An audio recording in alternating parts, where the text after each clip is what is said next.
ಜಲಪ್ರಳಯಕ್ಕೆ ಸಿಲುಕಿ ನೂರಾರು ಜನರು ಬಲಿಯಾಗುವುದು ವರ್ಷಂಪ್ರತಿ ನಡೀತಾ ಇರುವಂತಹ ಸಂಗತಿ.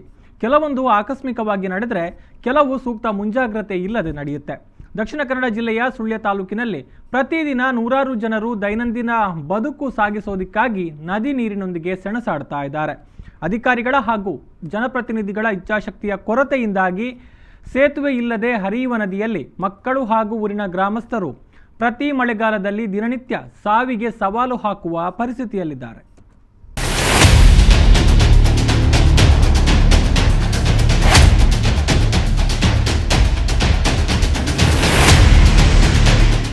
ಹರಿಯುತ್ತಿರುವ ಹೊಳೆ, ಜೀವ ಕೈಯಲ್ಲಿ ಹಿಡಿದುಕೊಂಡು ನದಿ ದಾಟುತ್ತಿರುವ ಮಕ್ಕಳನ್ನ ನದಿಗೆ ಜಾರದಂತೆ ಆಸರೆಯಾಗಿ ನಿಂತಿರುವ ಪೋಷಕರು.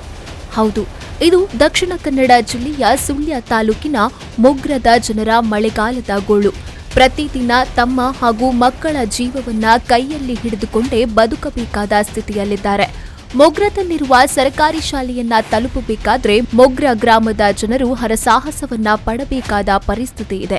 ವಿದ್ಯಾರ್ಜನೆಗಾಗಿ ಮಳೆಗಾಲದಲ್ಲಿ ಧುಮುಕಿ ಹರಿಯುವ ಹೊಳೆಯನ್ನ ದಾಟಿಕೊಂಡು ಬರಬೇಕಾದ ಹೊಳೆಗೆ ಸೇತುವೆ ನಿರ್ಮಿಸಿ ಎಂದು ಜನಪ್ರತಿನಿಧಿಗಳಲ್ಲಿ ಹಾಗೂ ಅಧಿಕಾರಿಗಳಿಗೆ ಎಷ್ಟು ಮನವಿ ಸಲ್ಲಿಸಿದ್ರೂ ಇಂದಿನವರೆಗೂ ಪ್ರತಿಫಲ ದೊರೆತಿಲ್ಲ.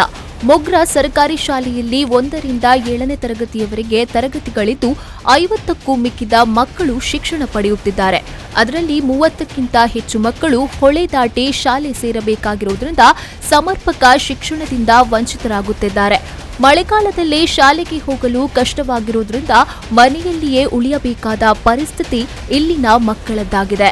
ಪ್ರತಿದಿನ ಬೆಳಗ್ಗೆ ಹಾಗೂ ಸಂಜೆ ಮಕ್ಕಳನ್ನ ಮನೆಯಿಂದ ಶಾಲೆಗೆ ಬಿಡುವ ಹಾಗೂ ಕರೆತರುವ ಕೆಲಸವೊಂದೇ ಇಲ್ಲಿನ ಗ್ರಾಮಸ್ಥರದ್ದಾಗಿದ್ದು, ಮಕ್ಕಳ ವಿದ್ಯಾಭ್ಯಾಸಕ್ಕಾಗಿ ಇಲ್ಲಿನ ಬಡ ಕುಟುಂಬಗಳು ಉಪವಾಸದಲ್ಲೇ ಬದುಕು ಸಾಗಿಸಬೇಕಾದ ದಿನಗಳು ಸಾಕಷ್ಟು ಕಳೆದಿವೆ.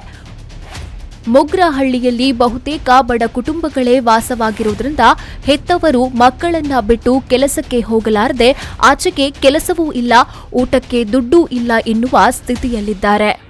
ನೀರು ಬಂದರೆ ಪಾಪಲ್ಲಿ ಹೋಗಬೇಕು, ಇದು ಸಂಕ ಇಲ್ಲ, ಮತ್ತು ಶಾಲೆಗೆ ಹೋಗೋರಿಗೆ ಕಷ್ಟ. ಮಕ್ಕಳಿಗೆ ಎಲ್ಲ ಬೇರೆ ಕಡೆ ಶಾಲೆಗೆ ಕಳಿಸ್ತಿದ್ದಾರೆ, ಇಂಗ್ಲೀಷ್ ಮೀಡಿಯಮ್ ಇದಕ್ಕೆ ಹೋಗಲಿಕ್ಕೆ. ಮತ್ತು ಯಾವುದಕ್ಕೊಂದು ಇದಿಲ್ಲ, ನೆಟ್ವರ್ಕ್ ಇಲ್ಲ, ಸಮಸ್ಯೆ. ರೋಡ್ ಯಾವುದು ಸರಿ ಇಲ್ಲ. ನಮಗೆ ಗೊತ್ತಿದ್ದಾಗ ಬೇಡಿಕೆಯಲ್ಲೇ ಉಂಟು, ಆಗಲಿಲ್ಲ. ಆಗ್ತದೆ ಅಂತ ಹೇಳ್ತಾರೆ, ಆಗೋದೊಂದು ಕಾಣುದಿಲ್ಲ. ಮನೆ ಒಂದು 100ಕ್ಕಿಂತ ಹೆಚ್ಚು ಉಂಟು, ಶಾಲೆ ಉಂಟು, 7ನೇ ತರಗತಿ ಉಂಟು, ಶಾಲೆ ಉಂಟು, ಅಂಗನವಾಡಿ ಉಂಟು, ಹಾಸ್ಪಿಟ್ಲ್ ಉಂಟು. ಹಾಸ್ಪಿಟ್ಲಿಗೆ ಡಾಕ್ಟ್ರಿನವರು ಯಾರು ಬರುವುದೇ ಇಲ್ಲ. ಅನಿವಾರ್ಯತೆ ಸಂಕ ಒಂದಾದರೆ ಒಳ್ಳೆಯದು, ಎಲ್ಲರೂ ಬರ್ತಾರೆ ಹೋಗ್ತಾರೆ, ಶಾಲೆಗೆ ಜನ ಜಾಸ್ತಿ ಹೋಗ್ತಾರೆ. ಇಲ್ಲಾಂದರೆ ಯಾರು ಕಳಿಸೋದಿಲ್ಲ, ಮಳೆಗಾಲ ಹೆದರಿಕೆ ಅಲ್ಲ ಮಕ್ಕಳು ದಾಟುವಾಗ. ಮಳೆಗಾಲದ ಅವಧಿಯಲ್ಲಿ ಶಾಲೆಗೆ ರಜೆಯನ್ನೇ ಸಾರಲಾಗುತ್ತದೆ. ಅದರಲ್ಲೂ ಈ ಸರ್ಕಾರಿ ಶಾಲೆಗೆ ಹೆಚ್ಚಾಗಿ ದಲಿತ ಕುಟುಂಬದ ಮಕ್ಕಳೇ ಬರುವುದರಿಂದ ಶಿಕ್ಷಣದಿಂದ ಈ ಮಕ್ಕಳು ವಂಚಿತರಾಗುತ್ತಿದ್ದಾರೆ. 300ರಷ್ಟು ಮಕ್ಕಳನ್ನ ಹೊಂದಿದ್ದ ಈ ಶಾಲೆ ಇದೀಗ 50ರ ಗಡಿಗೆ ತಲುಪುತ್ತಿರುವುದಕ್ಕೆ ಸೇತುವೆಯ ಕೊರತೆಯೇ ಕಾರಣವಾಗಿದ್ದು, ಶಾಲೆ ಮುಚ್ಚುವ ಹಂತಕ್ಕೂ ತಲುಪಿದೆ. ಹೆಚ್ಚಿನ ಜನ ಮಕ್ಕಳನ್ನ ಖಾಸಗಿ ಶಾಲೆಗೆ ಸೇರಿಸುತ್ತಿದ್ದು, ಇದೇ ರೀತಿ ಮುಂದುವರಿದಲ್ಲಿ ಶಾಲೆ ಶಾಶ್ವತವಾಗಿ ಮುಚ್ಚುವ ಸಾಧ್ಯತೆಗಳು ಹೆಚ್ಚಾಗಿದೆ. ನನಗೆ ಒಂದು 500-600 ಜನಸಂಖ್ಯೆ ಇದ್ದಾರೆ. ಅದರಲ್ಲಿ ಒಂದು ಟೋಟಲ್ ಒಂದು 30 ಮಕ್ಕಳು ಅಂಗನವಾಡಿಗೆ ಮಕ್ಕಳು ದಾಖಲಾಗಿರ್ತಾರೆ. ಅವರಲ್ಲಿ ಸಾಧಾರಣ ಒಂದು 15 ಮಕ್ಕಳು ಹೊಳೆಯಿಂದ ಆಚೆಗೆ ಇರುವ ಮನೆ ಕುಟುಂಬದ ಮಕ್ಕಳಾಗಿರ್ತಾರೆ. ಎಲ್ಲರವರು ಪರಿಶಿಷ್ಟ ಜಾತಿಯವರೇ, ಬಡ ಕುಟುಂಬದವರು. ಮಳೆಗಾಲದಲ್ಲಿ ಅಂತೂ ಅವರಿಗೆ ಈಚೆ ಬರಲಿಕ್ಕೆ ಆಗೋದಿಲ್ಲ ಹೊಳೆಯ ಸಮಸ್ಯೆಯಿಂದ.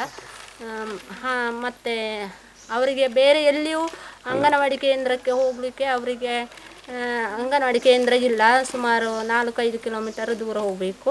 ಬೇಡಿಕೆ ಸಾಧಾರಣ 30 ವರ್ಷ ಆಯಿತು ಸರ್. 30 ವರ್ಷದಿಂದ ಬೇಡಿಕೆ ಕೊಡ್ತಾ ಇದ್ದಾರೆ. ಅಂತ ಪಂಚಾಯತಿಯವರು ಆಗ್ತದೆ ಅಂತ ಹೇಳಿ ಅದೇ ರೀತಿ ಹೇಳ್ತಿದ್ದಾರೆ. ಏನಾದರೂ ಫಂಕ್ಷನ್ ಆಗಬೇಕಿದ್ರೆ ಶಂಕ ಮಾಡ್ತೇವೆ, ಈ ಸಲ ಮಾಡ್ತೇವೆ ಅಂತ ಹೇಳಿ ಯಾವುದು ಇದಾಗಲಿಲ್ಲ ಇಲ್ಲಿ ತನಕ. ಇಲ್ಲಿಗೆ ಅಂಗಾರವರು ಬಂದಿದ್ದಾರೆ, ಮತ್ತು ನಳಿನ್ ಕುಮಾರ್ ಕಟೀರ್ ಅವರೆಲ್ಲ ಬಂದಿದ್ದಾರೆ ಸರ್. ಮತ್ತು ವೆಂಕಟೋಳಲಂಬೆ ಅವರೆಲ್ಲ ಬರ್ತಿದ್ದಾರೆ. ಇಲ್ಲ, ಇಲ್ಲಿ ತನಕ ಯಾವುದೇ ರೀತಿ ಇದಾಗಲಿಲ್ಲ.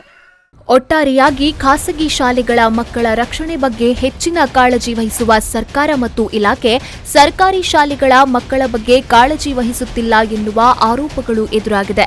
ಸೇತುವೆ ನಿರ್ಮಿಸಿ ಎಂದು ಮಕ್ಕಳು ಅಂಗಲಾಚಿ ಬೇಡಿದ್ರೂ ಜನಪ್ರತಿನಿಧಿಗಳ ಹಾಗೂ ಅಧಿಕಾರಿಗಳ ಮನಕರಗದೆ ಇರುವ ಕಾರಣ ದೇವರೇ ಜನಪ್ರತಿನಿಧಿಗಳಿಗೆ ಜನಸೇವೆ ಮಾಡುವ ಸದ್ಬುದ್ಧಿ ನೀಡಲಿ ಎನ್ನುವುದು ಗ್ರಾಮಸ್ಥರ ಆಶಯವಾಗಿದೆ.